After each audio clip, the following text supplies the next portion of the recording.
President Donald Trump announced big tariffs on America's closest trading partners. That's where we're starting the 7 from the Washington Post. I'm Hannah Jewell. It's Monday, February 3rd. Let's get you caught up with today's 7 stories. On Saturday, Trump signed orders to impose tariffs on imports from Canada, Mexico, and China. Together, those 3 countries account for 43% of all goods that are imported into the U.S.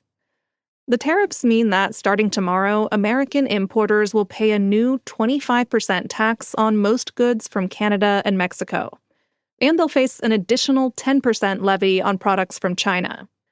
Business and labor groups have warned these tariffs will cause a profound upheaval throughout the economy. The price of goods, including phones, clothes, and groceries, could go up fast. But Trump said the tariffs will be worth the price. He says the move is an effort to pressure these countries into stopping the flow of drugs and migrants into the U.S. All 3 countries promised to retaliate with their own tariffs on American goods. Canadian Prime Minister Justin Trudeau said his country would impose new levies on more than 1,200 American products, including Florida orange juice. Here's what he said in a news conference yesterday. If President Trump wants to usher in a new golden age for the United States, the better path is to partner with Canada, not to punish us. If you're wondering what a trade war means for you, you can find a list of products that might be affected in our newsletter today. Find a link to that in our show notes. An advisor to President Trump says Elon Musk is doing Trump's dirty work. That's number 2. Trump and his billionaire donor Musk were almost inseparable between Election Day and Inauguration Day. But now the pair are starting to divide and conquer.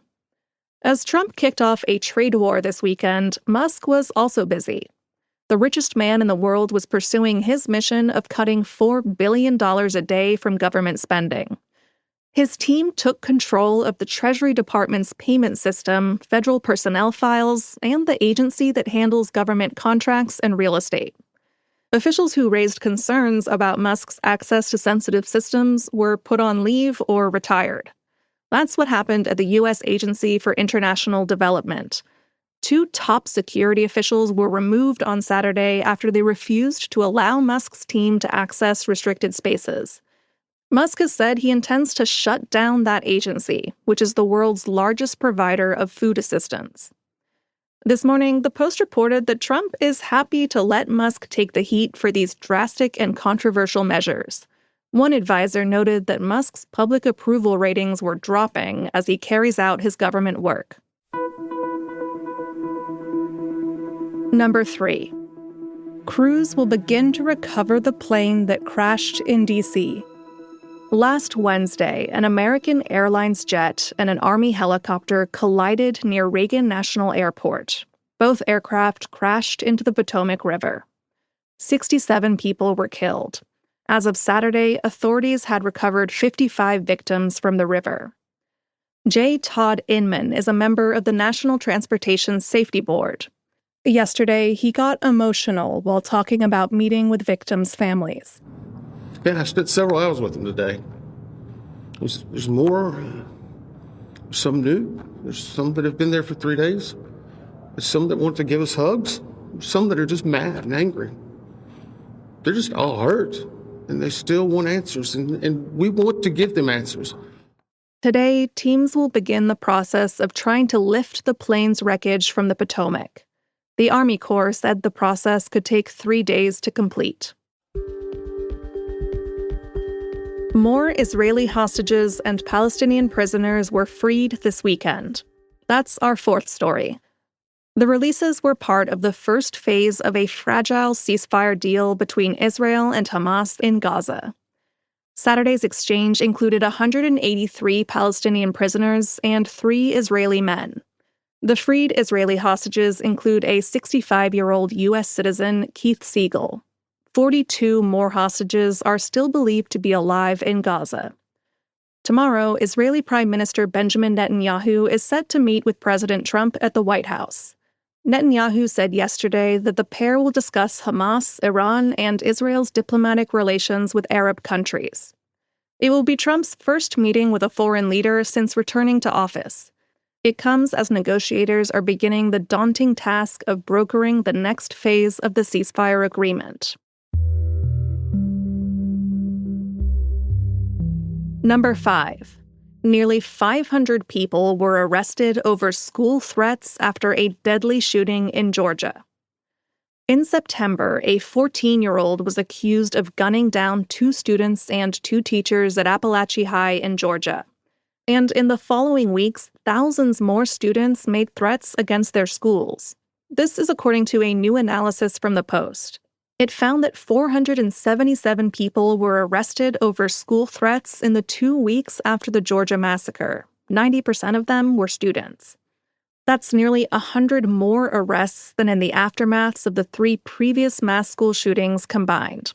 Some of those detained were younger than teenagers. Our deep dive on this issue is worth spending some time with today. You can find a link in our newsletter. The Grammy goes to Cowboy Carter. Beyoncé. Beyoncé won Album of the Year for Cowboy Carter at the Grammys. That's number 6. Beyoncé already held the record for most Grammy awards, but she had never won the big one until last night. After picking up the prize for Best Country Album earlier in the show, she accepted the most prestigious award. It was also a big night for Kendrick Lamar. The rapper picked up the top 2 song prizes for his Drake diss track, Not Like Us. Chappell Roan won Best New Artist and made it to our list of the 8 best dressed celebrities. You can find that and all of our Grammys coverage in our newsletter today.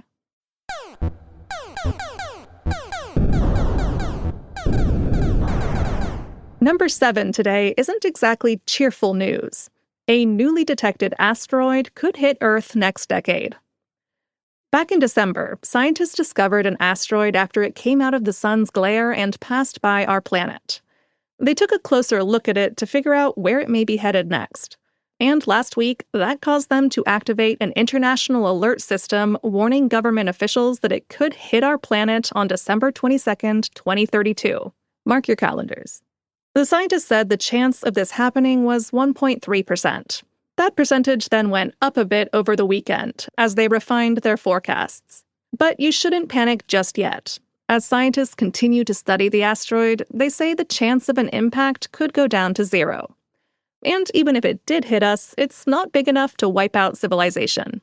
It may only be the size of a football field, so the blast damage would only reach about 30 miles from the impact site. And sure, that's not exactly great news, but it's important to look at the bright side during difficult times. All right, you're all caught up. Before you go, head to our show notes and sign up for our free daily newsletter. That's where you can find links to all the stories I talk about here on the podcast and a lot more. All you have to do is sign up and you can have the 7 morning briefing delivered to your inbox early every weekday morning. We'll keep you up to date on all the biggest asteroids hurtling toward Earth.